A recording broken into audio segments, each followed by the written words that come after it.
Hello, everyone. My name is Hilary Mannion, and thank you for joining us for this recorded session.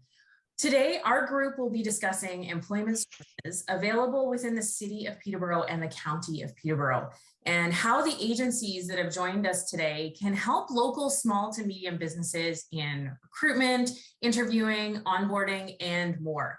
So first, I'd like to introduce everyone.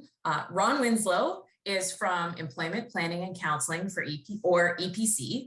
The EPC offices are located on Sheridan Street in downtown Peterborough. Ron's role at EPC is job developer and job coach. EPC is a community-based not-for-profit organization that's been helping people find their career direction and meaningful employment for more than 40 years. Welcome, Jeremy Brink of the YMCA of Central East Ontario. Jeremy is an employer liaison and job coach at YMCA, working out of their downtown Peterborough offices on Elmer Street. Sarah is from Agilec Peterborough. Agilec is in the Brookdale Plaza on Chemong Road. And Sarah is an employment liaison at Agilec, working collaboratively with local employers within Peterborough area to fill and create positions for highly barriered individuals to ensure that employment is obtained with success. In addition, Sarah holds a large passion and interest in the agriculture and small business sector. Actively working and collaborating with rural employers to navigate challenges and gaps within rural employment is one of Sarah's targets. EPC, YMCA, and Agilec are all managed by the Muskoka Kawarthas Employment Services and funded in part by the Government of Canada and the Government of Ontario.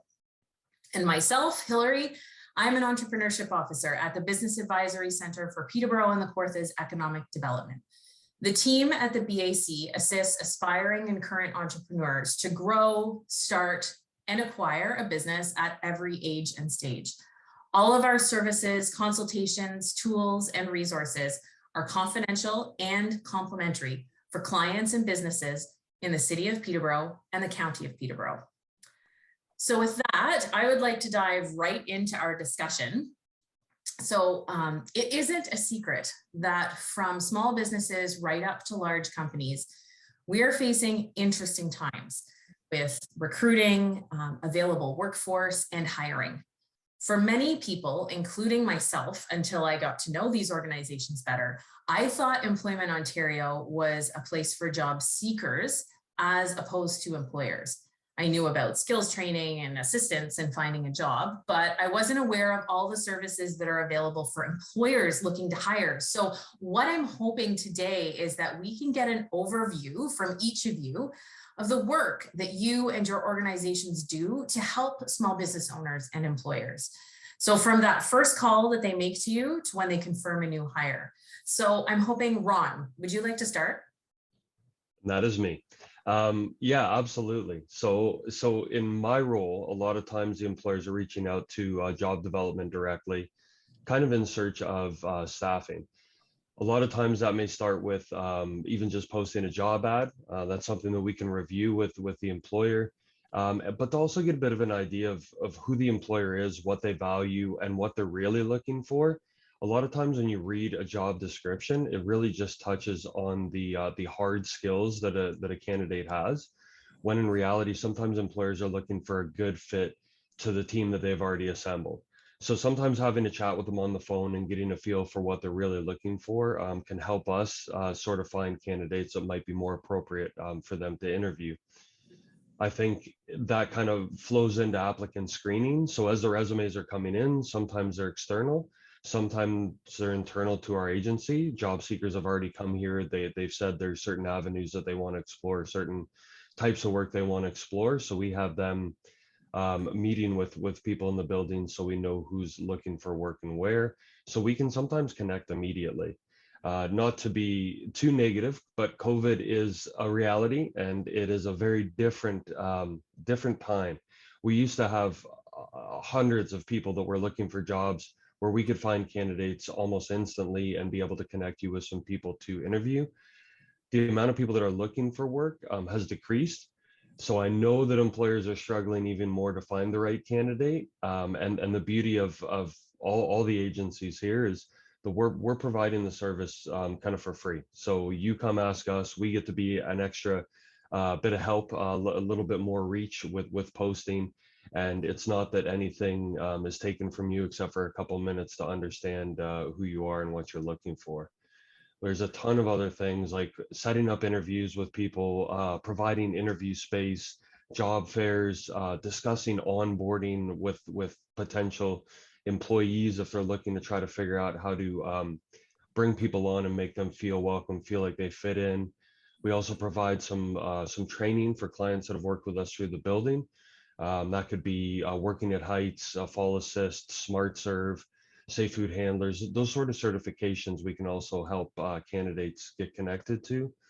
And then COJG, I know it's the Canadian Ontario Job Grant is a little bit separate from employment services, but it's still a great way to train existing staff with some government funding that exists to help subsidize the cost of that training.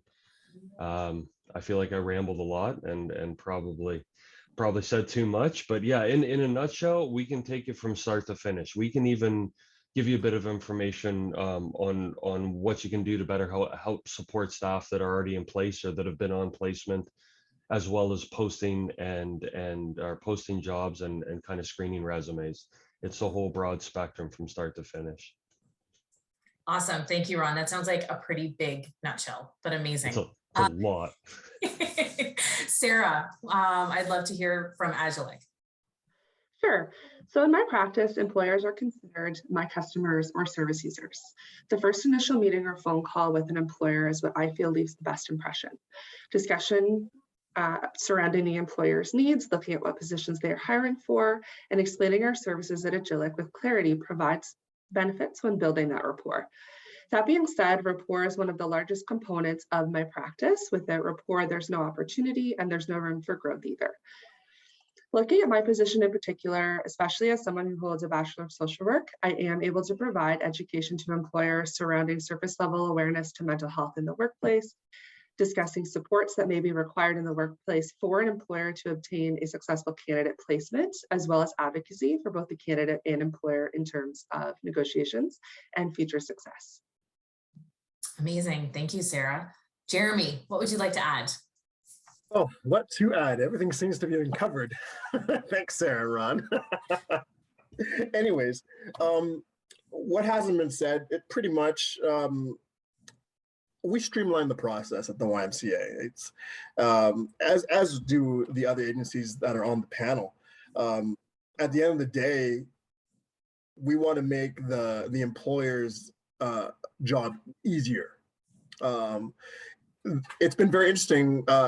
We became in existence during the pandemic, so I don't have the same experience as someone who knew what it was like prior to the pandemic from this side of the desk.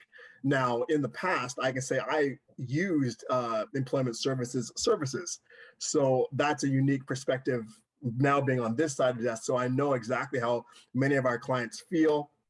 And as a registered social service worker, again, having that empathy and really trying to help not only the businesses, but our clients that are faced with such trying times really comes in handy.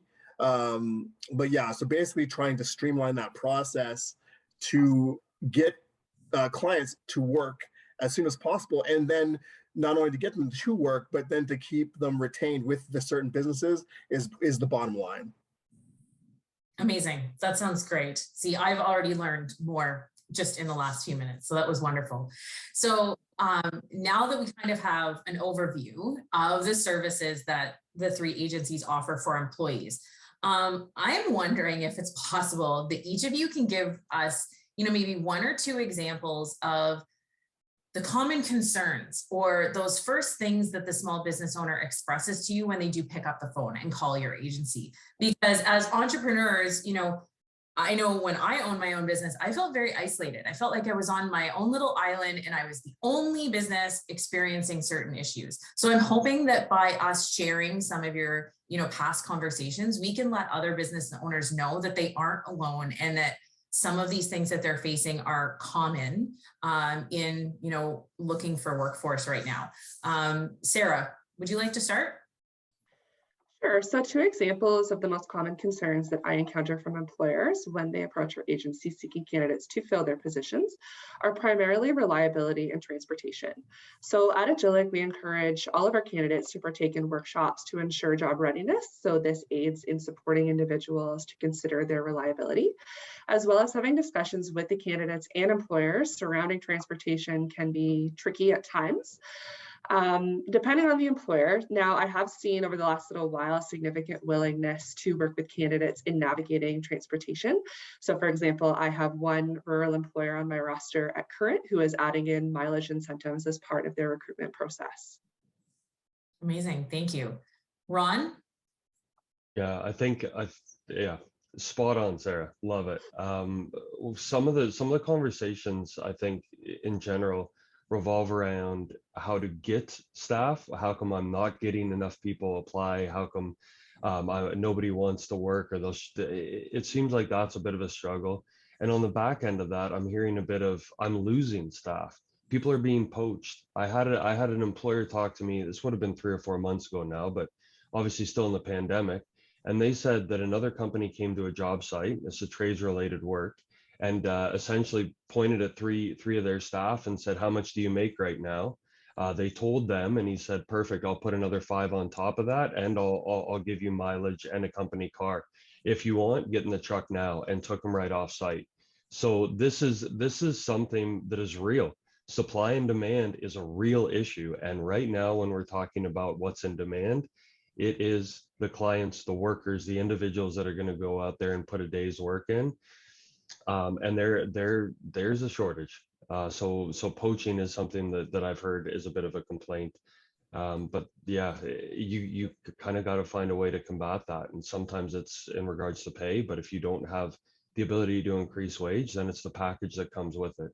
What are you offering for them in regards to flex time or banked hours or summer Fridays? There's got to be a way to intelligently think about the next step to provide a benefit without pulling it right out of your pocketbook. So yeah, the 2 main things that I've been hearing is how the heck do I get people and how the heck do I keep people? And we are part of the process, all of us, and getting people, we can definitely help with that. It may not be a quick, perfect response where we've got 10 people for you tomorrow, but if you reach out to us, we can at least post and try to gather some resumes and see what we can come up with too, because it is tough. I wouldn't want anybody to think they're on their own on this one for sure. Excellent. Jeremy, I'm interested to hear about your experience at the YMCA. Yes, just to echo what's already been said, again, the biggest issue that we have with the employers that I speak to is just people showing up, clients showing up to work, period, right? They're like, we'll train them. We just need people to show up and keep showing up.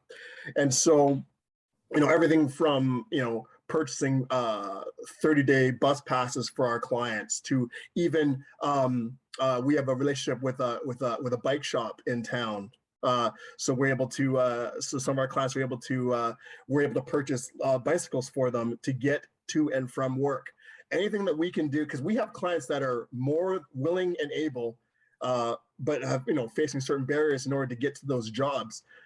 We've got clients that are willing to walk from one end of town to the other. So the clients are there, and so the employers, that's why they're coming to us, because they're hitting their brick wall. They're like, well, where are these people? Well, we have them, but now we need to give them the tools in order for them to fulfill what they want, because they're very eager. They want to work, but based on certain barriers, whether it's transportation or what have you, or just getting the proper equipment like safety boots, things like that we're able to purchase for them because of the funding through Employment Ontario. So those are the things, right? Like employers are dying for people. And so it's just all of us getting on the same page, really, because it's amazing even still when an employer hears about the services of an employment services agency, they're like, you do that? Yes, we do. And that's why we're here today. We're here to help get the word out. Thank you so much, Jeremy. So I think we've kind of led into what I was going to ask you next really well. So, you know, in my work at the Business Advisory Center, I talk a lot to small business owners about staying relevant.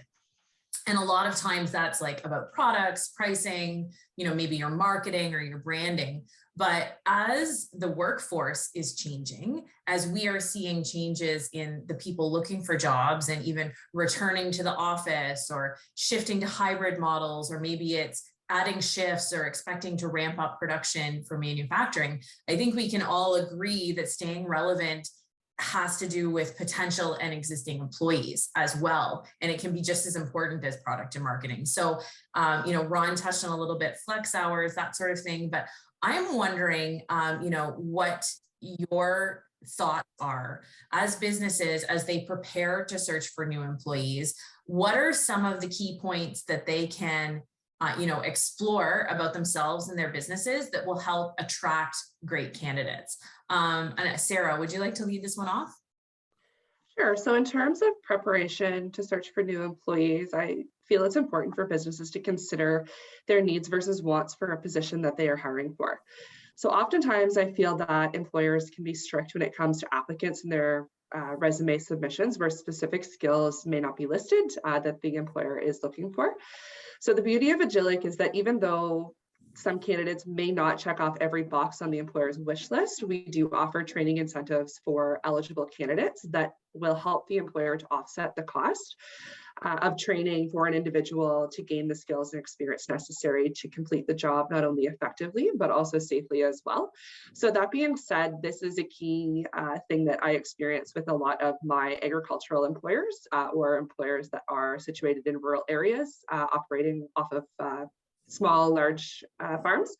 So that being said, the training incentive is really helpful if I have a candidate who, for example, is looking to get into milking cows, but doesn't have that experience that comes along with that. So the training incentive is really beneficial for the employer to be able to benefit from that and also have the employee trained safely and efficiently to be able to complete the job for them. Amazing. Yes, training, I can absolutely agree. Jeremy, we've got you back. So in terms of, you know, what an employer can do to, you know, make them more relevant and attract great candidates, what do you think are some of the key points? I think it's just to be just open and honest with what they're looking for their employees, really. I think that especially in today's world where, you know, people are looking for realness. And that's what I would say to an employer. I'm like, you know, just, you know, be yourselves, put out what you're looking for, and those candidates will come. Like they are out there. It is just, as we've noticed throughout the pandemic, is that, you know, for the longest time, we thought that we knew, you know, how employment goes, you know, like, you know, everything fits in this nice little box. You know, everything's black and white. Well, no, everything is shades of gray, lots of gray. And so it's working with those employers and saying, okay, what is the brass tacks? What exactly that you're looking for? And then let's pound the table for that, so that the potential employees know exactly what it is that you're looking for. And there's no fluff, there's no hidden meaning. And so therefore, honesty is the best policy. And that's really kind of my starting point. I had an HR professional tell me yesterday that there's no more sugarcoating. And that's kind of what I'm hearing through what you're saying there.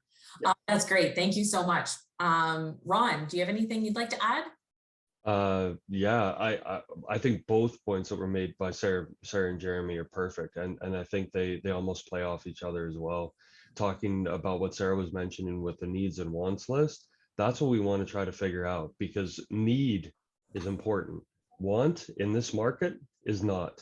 You need to be able to focus on what is going to drive your company forward. So I think that's a very valid point. Really focus on what you need out of an employee and then work on training the rest through. In regards to what Jeremy was saying too, it is gray. Everything's gray. Everything's new. This is nothing we've experienced before.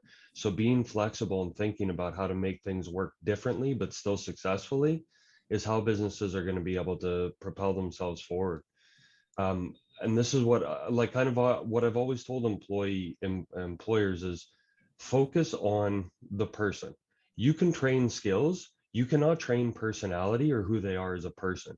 So find somebody that feels like the right fit, and then let us support, let us step in. We do have some funding, some ES funding to be able to do a placement for individual who maybe doesn't have the skills, requires more training.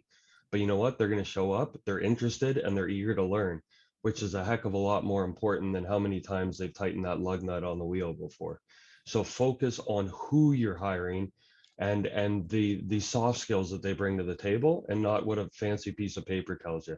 And I think that's what's going to help drive employers forward and keep them successful, is building that team, the environment. The reason for people to show up to work is because I like Sarah and Jeremy, and not because I'm so passionate about tightening the lug nut on the tire. Somebody told me once, and I think we've all heard it, find a job that you love and you'll never work a day in your life. Not that I disagree, but the reality is find a team that you like working with, that you're willing to fight for, and you'll never work a day in your life because you're going to hang out with friends. So that's the environment that you want to try to build. I think that was pretty well it, other than touching on the summer hours or flex hours, people being flexible. If you don't have more ability or the ability to pay people more money, find a way to make their work life balance better. And that can draw people in as well. Hey, we work 4 10s instead of 5 8s. You're still getting your 40 hours of production, but you get Fridays off always. That kind of mindset change is what people are looking for. They're looking for a flexible model between in-person and home. This is the new wave of thinking of an employer, and this is what I think everybody needs to get on board with to help them be successful or to find their success. I just to piggyback on that one, what Ron just said, and this is a fact, right? Like what the pandemic has shown a lot of businesses is that you don't have to be in the office to do your job. And with there being more exposure and more understanding on mental health and what have you, these things are all important. And employers now know this. They know, so if someone can be just as productive, working 3 days in the office and having 2 days off to do whatever, like from home or what have you, whatever you can do to maximize productivity is the goal. And I think that's, again, employers, is the glass half empty or half full during this pandemic when it comes to an employer? And it's like, well, these are the things they've learned. Now let's implement them and move forward. As I sit in my home office recording this discussion. Yeah.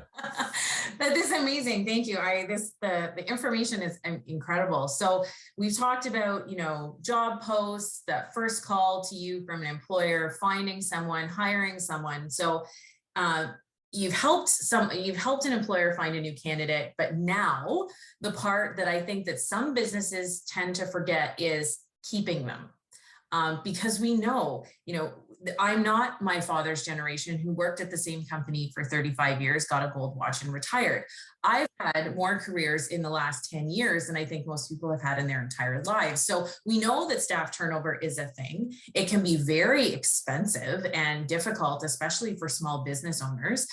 So I'm interested to hear from your perspectives, some of the key points that an employer can put into place or pay attention to increase employee retention and decrease turnover. Ron, do you want to lead this one off? Yeah, investing in the individual, making them feel like they matter. And there's a couple of things that I think get missed sometimes. Professional development is a huge piece, and I think a lot of people look for that, but it's not just professional development in the sense of learning something. It's about knowing that your role, and how you fit in the company can grow. So you can train me on whatever you want, but if it's not relevant to my career growth, it's just professional development. So focus on building them up and their relevance in the company, which will make them buy in even more. Mm-hmm. So I think, professional development's huge, but make sure it's in a direction that's showing them how important they are, and that you see them as a part of the company in the long term. Which brings me to my next point, is the communication. I can't tell you how many times I've talked to a client or somebody on placement or a worker, and they've said, I think I'm going to get fired. I think I'm doing a horrible job. Something's going wrong. I don't get it. I feel like I'm trying my hardest. I don't understand. So in a job development role, we go over to the employer and we say, hey, how are things going? What's going on? Oh my gosh, this is the greatest employee I've ever had. Why are you telling me that? You need to tell them that, because right now they're panicking, thinking that they've done everything wrong because you're not acknowledging when they're catching on to things. So the communication breakdown to me is something that we're all guilty of. You go about your day, we're busy, we're stressed out from COVID, we bang out the day, we go home and it's over. But what we don't realize is all the individuals that we come in contact with, or that we're supervising, or that we're training, are needing that encouragement to continue to grow themselves for your company. So make sure you're recognizing that. Hey, John Doe, I noticed you came in 20 minutes early today. I really appreciate that. Hey, John Doe, I noticed that spill up on aisle 4 that you jumped on before anybody else. I really appreciate that.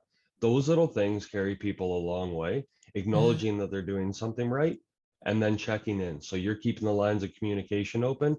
Hey, John Doe, been here for a week. I really want to know how you're feeling. Is there anything that you're struggling with? Anything you don't fully understand? Anything I can help you better understand or support you with? Those sort of touch or checkpoints, I think, are also very valuable in making sure the communication, the lines of communication are open, and the employee is understanding that they are supported, that they're heard, and that you want them to do better and the company to do better. Amazing. Thank you. Sarah, I'm wondering your spin on the same question, but with your rural perspective. Sure. So I feel that looking at retention is a large component for all employers to consider, especially in rural. Looking at transportation costs, benefits, and accommodations are all part of my day-to-day routine with retention discussions with those employers that I collaborate with in rural settings. In terms of increasing employee retention and decreasing turnover, in my role as an employer liaison, it is important that I'm ensuring that job matching is occurring. So when we look a little deeper at job matching and what that entails, it primarily means ensuring that both the candidate and employer are a fit for each other within the position and the opportunity. So for example, if the candidate does not have experience but is willing to learn or does share a passion towards the position, this is a great factor that I encourage all of my rural employers to consider. So while this does not always pan out sometimes the way that we hope in terms of retention, as that does happen, negotiation, I feel, also plays a large role with that retention. So for example, together, what can we, so in my case, Agilic, the candidate and the employer, change or do differently in order to salvage an employer candidate placement before that dismissal is granted? Absolutely, that makes sense. And Jeremy, your thoughts? Yeah, and excellent answers from my colleagues on the panel. What I would say mostly is what Ron had said, is just is the checking in, the communication, the acknowledgement, not just waiting for the job review to tell your employee that they're doing a fantastic job, right? And I also lead by example too, right? Like I had an individual who was, had a little bit of anxiety coming up for his first week of his shift, working at a fast food place. Mm-hmm. And so I said, you know what, I'll swing by each morning for your first week, just to check in. If you need that pep talk, I will do that for you. Again, that's the joy of being a job coach, as well as being an employer liaison, is that that coaching aspect of it. And sometimes that's all the client needs is that little bit of acknowledgement. And so if the shift manager or the owner, they see this type of behavior from the job coach, and then they start asking questions, and so that's how we maximize our collaborative efforts to make sure that there is that retention. When someone feels like they belong and that they are a valued member of the team, they're not going to want to leave, because they're now part of something, they're now part of a family. So, yeah. That's awesome. I think that is a great point that we can end this conversation on. I am very thankful for all of your feedback and all of your information during this discussion. It has been wonderful. I'm definitely going to be sending some clients your way from the Business Advisory Center. I'd like to thank you all for taking time to talk with me today. At the end of this video, I will be posting all of your websites for clients to reach out to you. And I look forward to working with all of you in the future. Thank you so much. Thank you. Thanks for Thank having you. us. Appreciate it.